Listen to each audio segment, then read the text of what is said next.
Welcome to Reality Check. My name is Selena, and I'm a mental health therapist.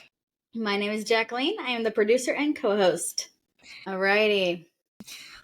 You want to talk about Richie? I do. We all know Richie's my favorite, right? Mm-hmm. No, Richie, I feel bad for him. He is growing. He's trying to really find himself, like we say with every episode for him.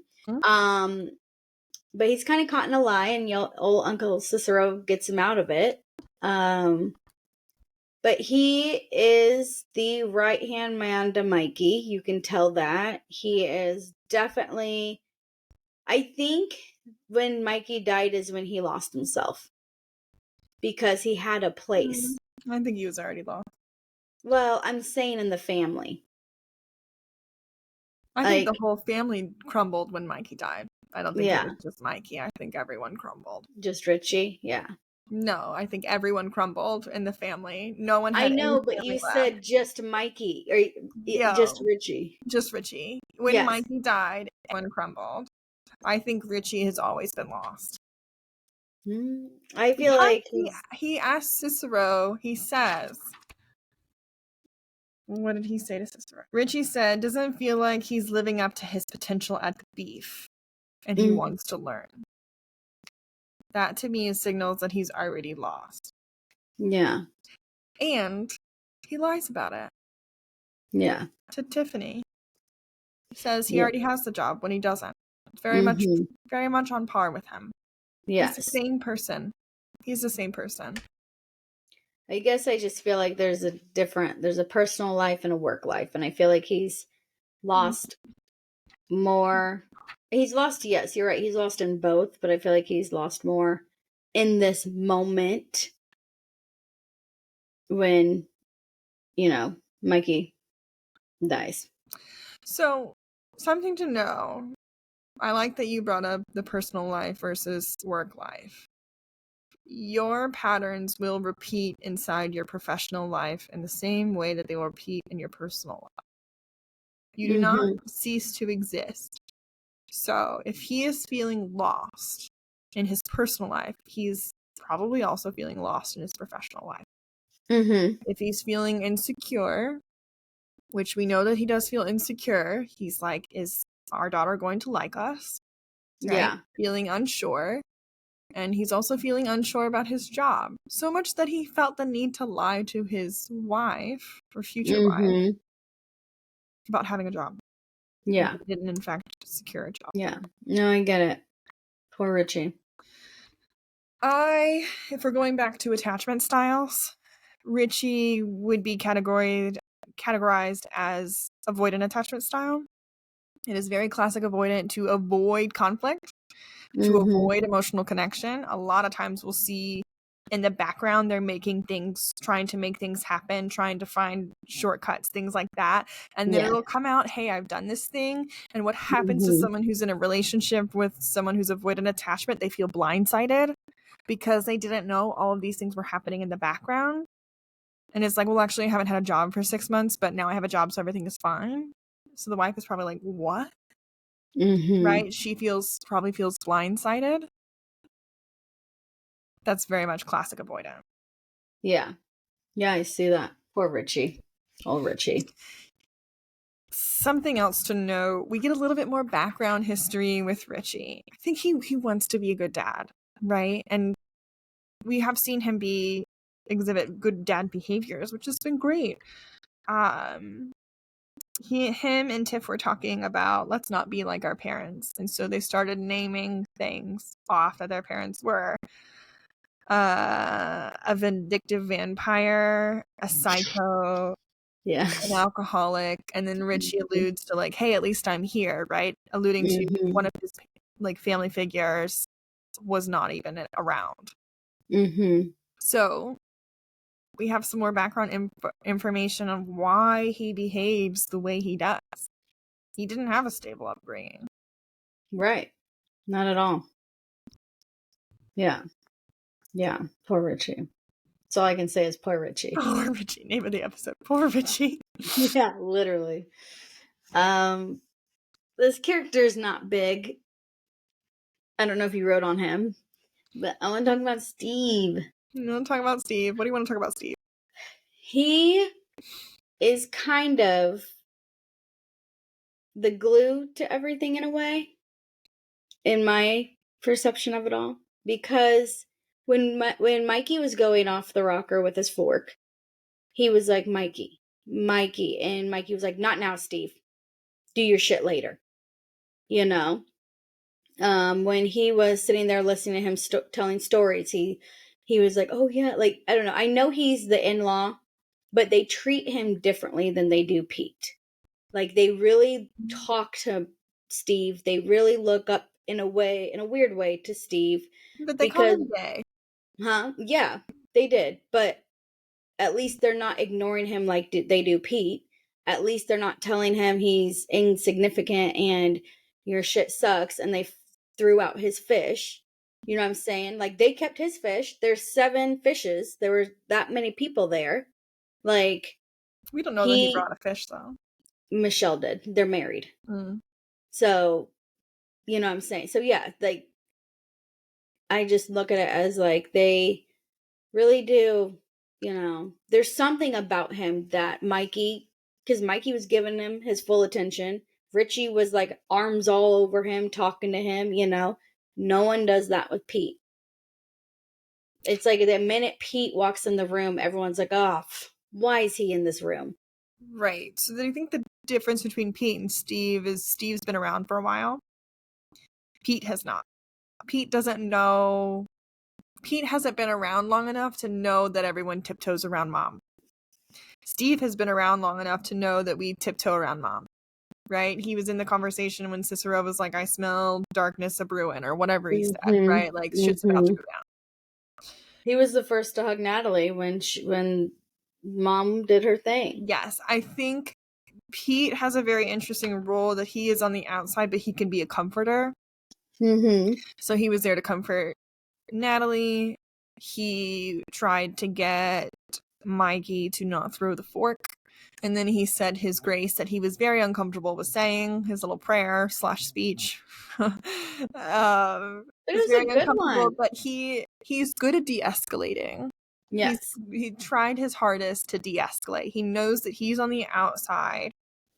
So people aren't as emotionally the family isn't emotionally charged as much towards him, but he's been there long enough that he knows everyone's pattern and knows how to navigate that. Pete doesn't. He brought the 7 fish. He stepped over a line. 8. Yeah. Yes. Pete? No. Pete brought the 8th fish. Pete, yeah. Pete threw brought it the out. 8th fish, yeah.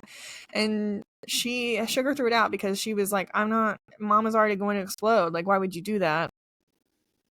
This is like, how dare you not know the family rules? These unspoken family rules. So Pete gets shit on because he's overly nice. And he doesn't fit in. He doesn't know how to play the game that everyone else is playing. So they ignore him.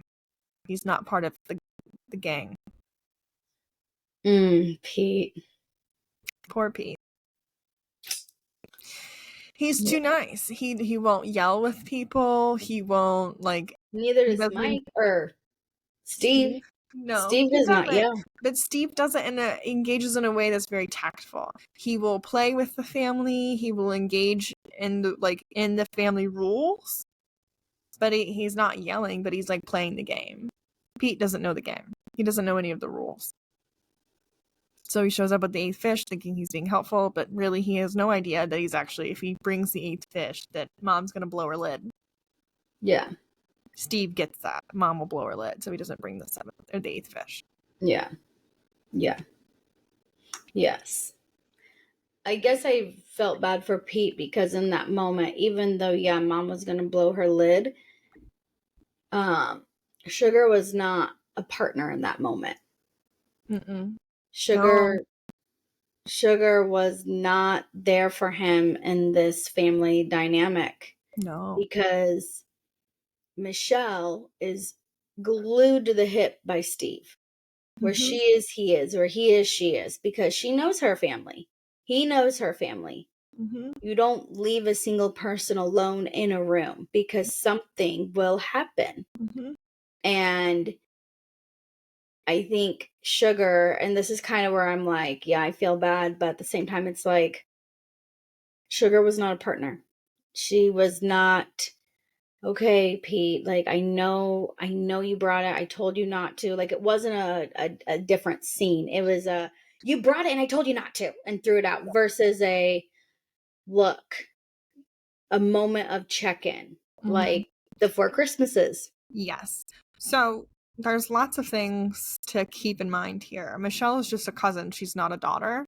So the closeness of this, Michelle gets to go home at the end of the day and not deal with mom. Sugar is the one that is like the forefront of having to deal with mom.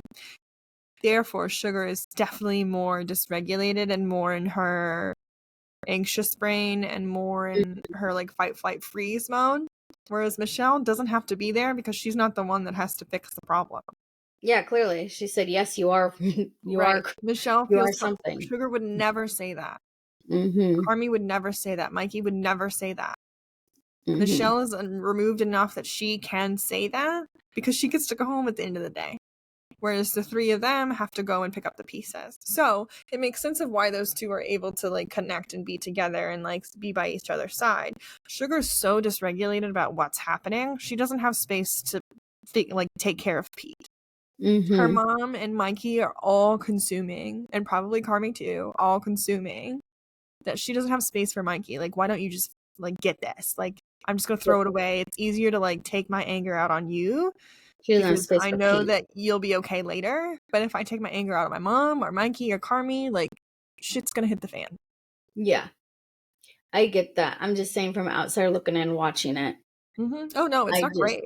It's not It great. just, yeah, it's just, I do feel very bad for Pete because as we've seen in the other seasons, how they still treat him even though he's been in the family for a while. So yeah, that may have been his second or first Christmas, but even in the first season, not knowing this flashback, they still treat him like he's nothing, which is really sad and heartbreaking because it's like they are not used to someone caring. They're not used to someone being so nice. And Sugar, eventually, as we saw in the first season, is like, thanks. Like, oh, yeah, thank you. Like, you're right. You know, like, understands his side of the family, or not family, but his side of the tracks, as some people would say. So, yeah, it's just Pete has a really tough role because, damn, Pete. They call them the normies. They kept calling them the normies, like the people who aren't in the family. Normies are at the table. Like people who are normal are at the table, which is already a signified that we're all aware that our family is chaotic. Yes. But we're just still engaging in the chaos. Yes. Yeah. No, that was a lot. I think in a way they're threatened by Pete because he is a normie. And so they push him out because he's not going to understand. Yeah. They're protective, right? They're bears. They're protective. They're aggressive. They're loyal, right? So they're loyal to their family. And Pete's not in the family yet.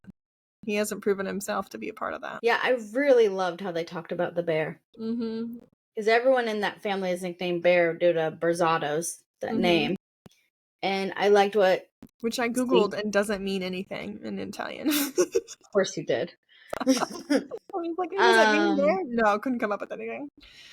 Which I really liked Steve when he said, you know, I looked more into the bear. And yeah, you guys are aggressive. You guys are protective. You guys are loyal. But the bear also means kind. It also means, you know, all these other meanings. What'd you say? Empathetic.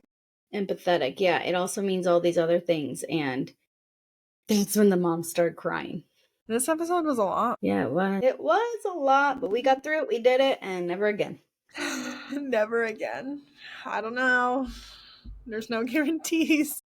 Oh, man. What will the next season bring? The next episodes? Who knows?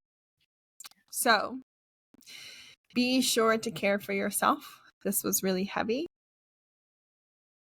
This has been Reality Check. If something in this episode dinged something inside of you, please go seek therapy. Just because I'm a therapist doesn't mean that I am your therapist. My name is Selena. My name's Jacqueline. This has been Reality Check. Bye.